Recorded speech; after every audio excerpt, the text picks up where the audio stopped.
All right. Well, there we go. Let me get the glasses on so it looks official.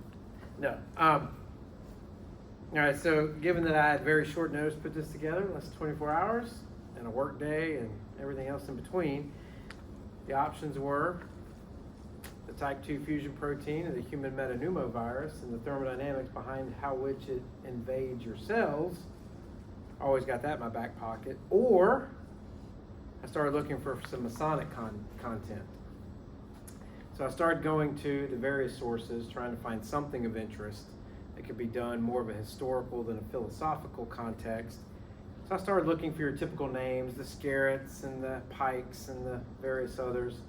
Then it dawned on me, you know, for people such as myself who maybe aren't as steeped in the lore and the history as some of my other brethren, Albert Pike is, of course, a name that a lot of people refer to, and everyone knows him as being one of the big shots in D.C. with the Scottish Rite back in the days and all those things, got statues and busts. But, you know, as I start looking for things that he wrote or Scarrett or other people wrote that maybe I could go over, the 5 steps of architecture and the educations and the degrees, then it dawned on me, you know, I don't know much about Albert Pike.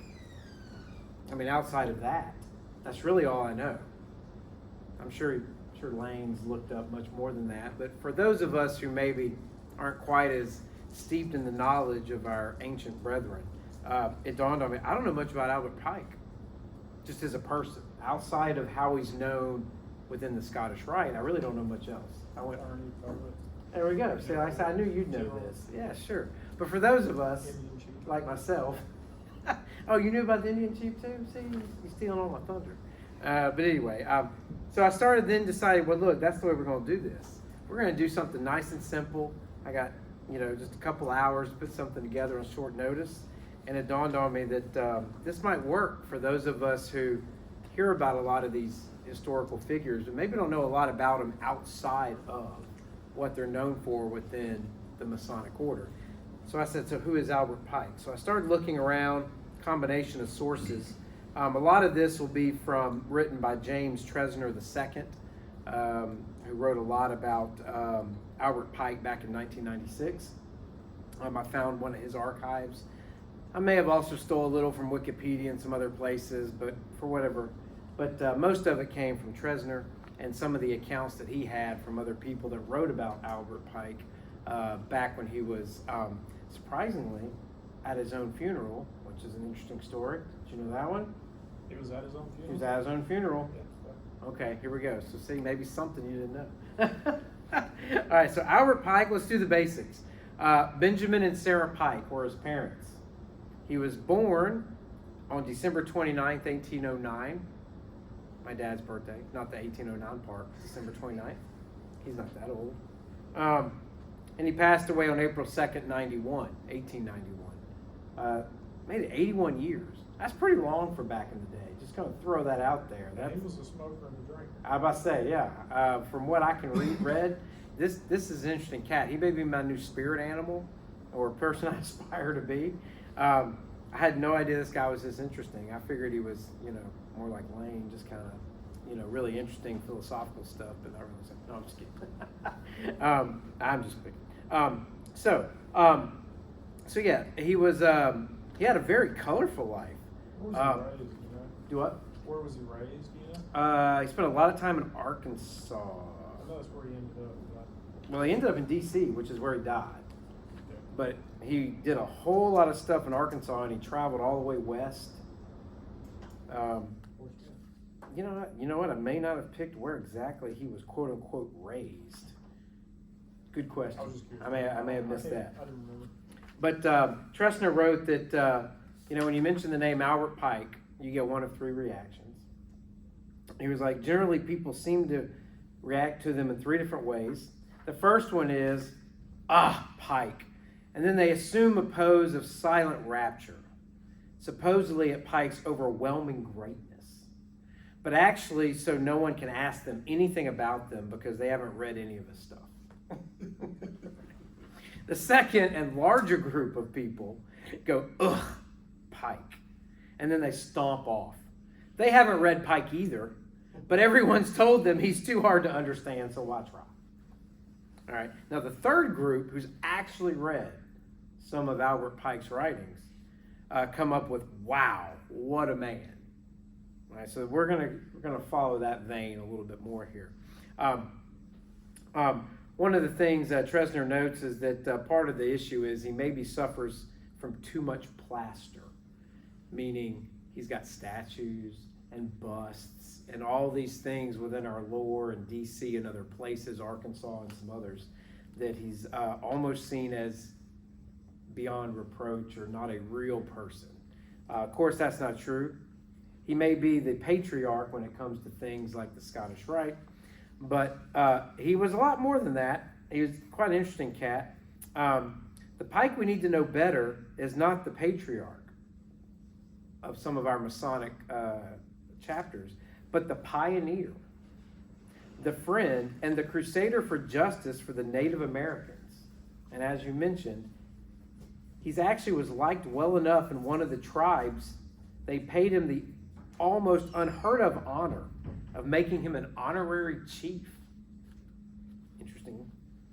He's a practical joker, a poet, a teacher, a cook, a social lion, a reformer, and the explorer, referred to by the historian Grant Foreman as, quote, one of the most remarkable and interesting characters in the annals of the Southwest. So where does he get these honors? Well, first off, things you may not know about him. He was dashing and handsome, by all accounts. A genuine heartbreaker in his earlier years. He was a powerful man standing 6 foot 2 inches, tall, finely reformed, with dark eyes and fair skin, fleet of foot and sure of shot, able to endure hardship and greatly admired by the Indians. He was known as the best shot in town. His laugh was so famous it was written about in the social columns of Washington, D.C. newspapers. He always had a new joke or a story to tell his friends. He was considered one of the best dancers in the capital, and society hostesses fought to get him as a guest at their parties because if General Pike, we'll come to that in a minute, if General Pike were there, the party was sure to be a success. He wore his hair long when it was not the fashion, and it gave him an extra air of the exotic. Basically Mike McKenzie. Yeah. Yes, very much like Mike McKenzie. He hardly, maybe not quite as exotic as Mike. He hardly needed it. He was naturally an exotic person in almost every sense. He was an accomplished violinist, and he sang in a beautiful voice. And it's quite possible that not many or all of his songs were from mixed company. He organized hunting and camping parties lasting many days, and he actually served as the cook for the expeditions, where he was known for his famous stews of game and vegetables. And indeed, the leaders of Washington fought to include him as guests on all their trips into the woods. He also made and lost fortunes. The story is that he literally partied away a large sum of money on a steamer trip up the river from New Orleans to Little Rock. Alsop suggests that even if the story is not quite true, the spirit of it is completely true. He had hundreds of devoted friends, and once while he was away from Washington on an erroneous report of his death reached the city, a great wake had been planned in D.C. And when a very much alive Albert Pike suddenly appeared in D.C., his friends decided to go ahead with the wake anyhow. Rather, like Tom Sawyer and Huck Finn, Pike got a chance not only to observe, but to participate in his own obituary. The event recorded in the press nearly turned into a riot. Some of his friends tried to match him drink for drink, and that was a mistake. But with all that said, he was a student. He lived to learn, and he loved to share what he had learned.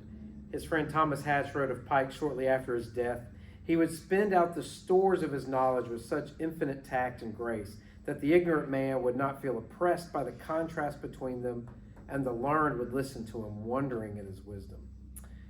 And this was actually a lifelong process, always wanting to learn more. This was something he was noted for. Teaching himself multiple languages, history, philosophy, theology, and law.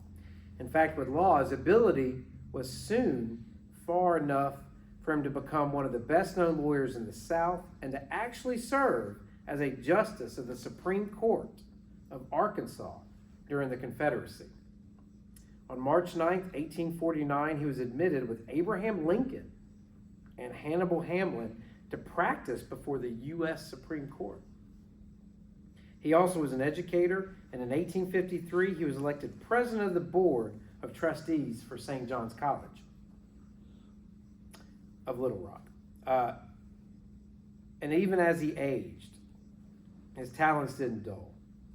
Even at the age of 70 years of age, he learned the Sanskrit language and translated it from English, the Veda, perhaps I pronounced that right, that source of the world-old philosophy of the Hindus. At 70. That was like back before Hooked on Phonics and all that, which turned out to be a scam anyway, but that's a whole other story. Well, there are references that in our early rituals, the Veda. Mm-hmm. Yep. No, I mean, Hooked on Phonics being a scam, that's a whole other story. That guy ended up in jail. After he was, anyway, the sheer excitement of information breaks out again in Pike's writings. He wrote extremely well. The contemporary Canadian scholar Wallace MacLeod wrote of him, he had a sound instinct for right and wrong, and in Colley's words, a profound belief in an all-wise, moral, and beneficent God. And he could write. He could recognize essential truths on which all good men agree and express them clearly in such a way that they sound fresh, compelling, and even inspiring. You find yourself listening and inwardly nodding your head. In a nutshell, he loved good food, good company, travel, justice, and the feel of a quill pen in his hand. And perhaps above all, his pipe. Critics who don't know him, you can find critics of just about anybody out there.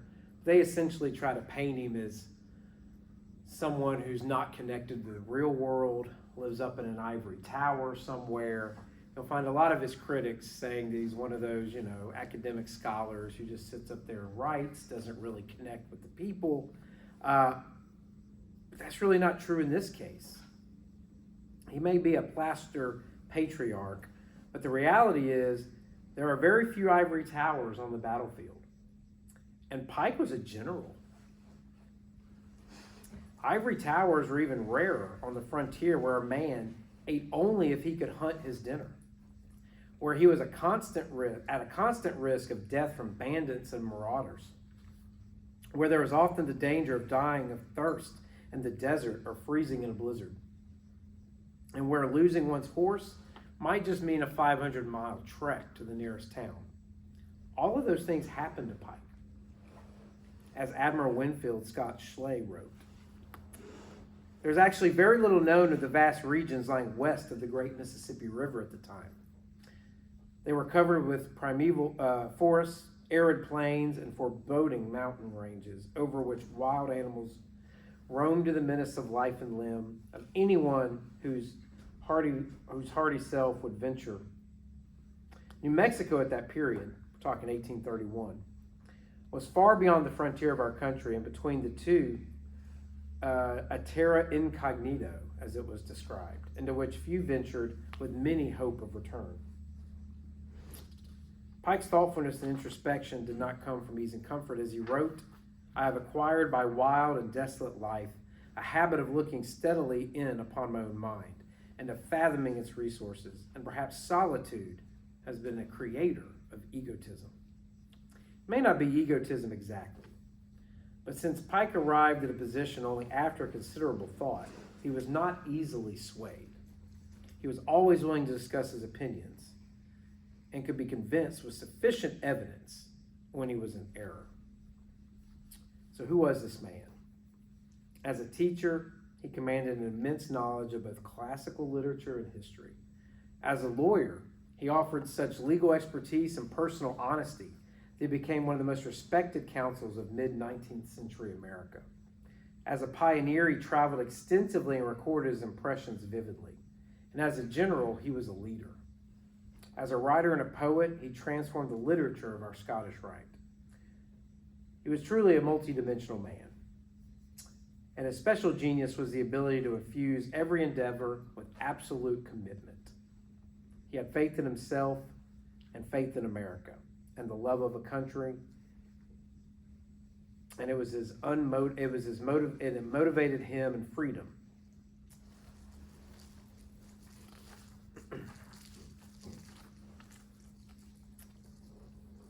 He was all that, he was more. He was a profound student of philosophy who loved the sight of a pretty face, a well-prepared meal, and a belly laugh. He was the principal expounder of the Scottish Rite for the Southern jurisdiction, who got fired from a teaching job once for, quote, playing the fiddle on Sunday. He ate a horse when he was starving in the prairie. He wrote satiric verse and provided the entertainment at his own premature wake. He was a great lover of peace and supporter of the Constitution. He was a general for the South in the Civil War and fought in the last duel ever held in Arkansas. He was a lover of nature and beauty and wilderness, who was one of the first, if not the first, to suggest a railroad linking the East and West coasts, and who tried to convince the South to industrialize. He was, in short, a man of great imagination, daring, creativity, and determination, who never lost his love of a practical joke.